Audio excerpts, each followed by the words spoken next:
So hi everybody and welcome back to the C++ tutorial series for absolute beginners. This is video 310. In this video we start with our practice exercise for value categories. But before that, a happy new year, because we are in the year now 2024 and I hope everybody had a good time and big luck for everybody for 2024. And let's get started. First of all, I hope you know how I'm doing my exercises. If not, no worry, I explain it fast again. So first of all, I will present you here a question. And these questions actually are not really questions, because I will go down here to the L value categories and we will go now through many examples here. And we are not learning only we are not repeating only and making practice examples. We do one more thing here. What is that? We are learning formal names. Till now I described everything like how it comes to my mind, more or less, but now we will learn a little bit more wording, formal wording. What I mean here with formal wording is you can see how they call it. For example, variable, a function. Okay, this kind of stuff we already know. Or L value expression. We will call this L value expression, or R value reference.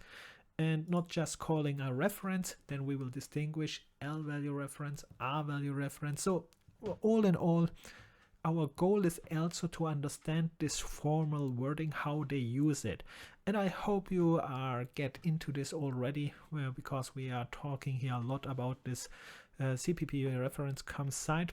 And the reason for that is, again, remember, our goal is not just learning C++ basics. We will go later to the formal official C++ documentation, which is a draft, and to understand this one is a little bit more difficult than this one because it's more formal.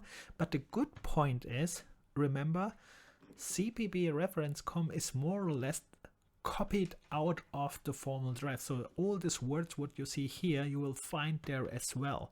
And that's why it's so important now to learn also a little bit the wording, how they use it, and not how we call it. And again, don't forget to use all time a good C++ book or online references, Stack Overflow and other good online references which you know to extend your knowledge. So with that said, there is one more thing what I have to announce, which is ChatGPT. So ChatGPT is bad in creating many mistakes, but there are two absolute powerful things about ChatGPT. The first thing is you can let ChatGPT create code, but this is not good for you as a beginner, but for me, because I want to present you now all these examples here. So every time writing the code by myself would take too much time. So I create the ChatGPT,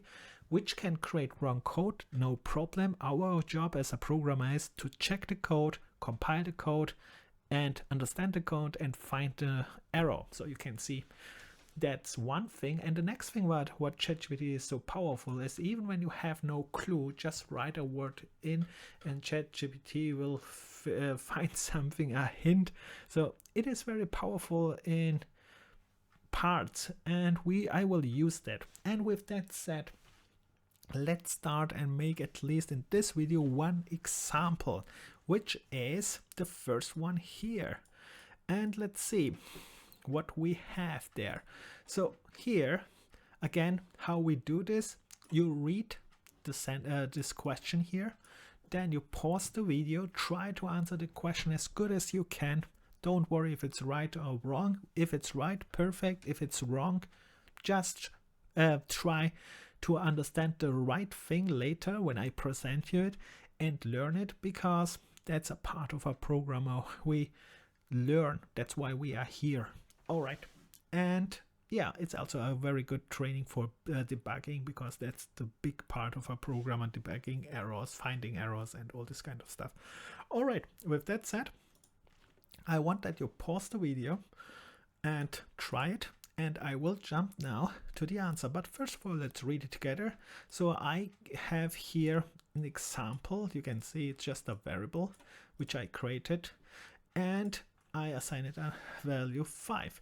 So here says, what is the value category of this expression? So the value category, explain every part. So I jump to my part here. It says here 5 is a PR value. I hope you notice. And again, very important here, we are calling not just R value or temporary value, which is also right, but we call it now PR value. This wording, what I said here, this formal wording, it is called PR value.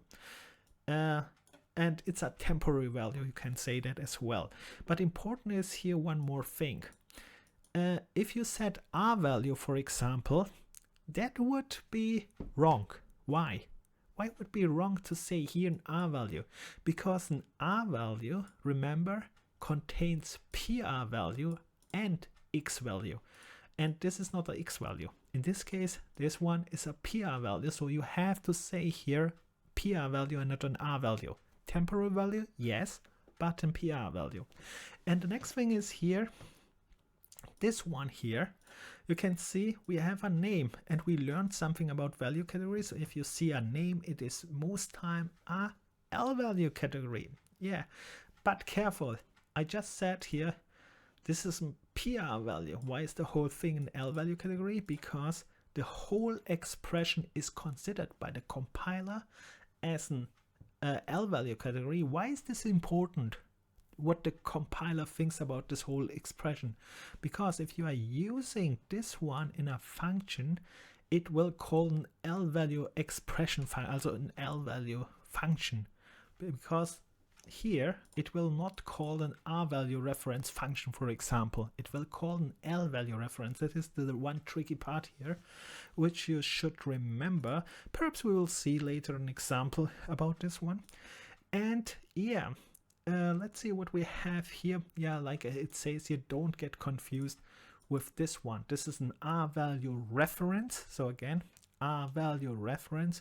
What is important about this R value reference again?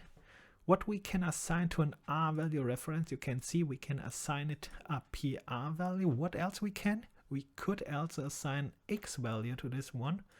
That's also must be a temporary value. All right, so you can see this is the style which we will do now. Every example here, I will repeat many things. We will try to understand these wordings.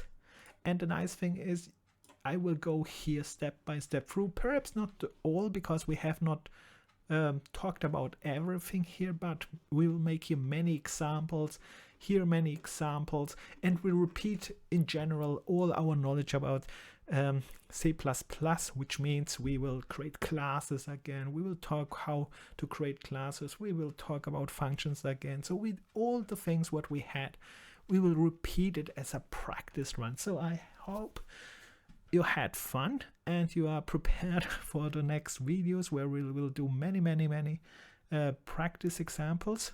And see you in the next video. Bye, good luck, have fun, and good luck.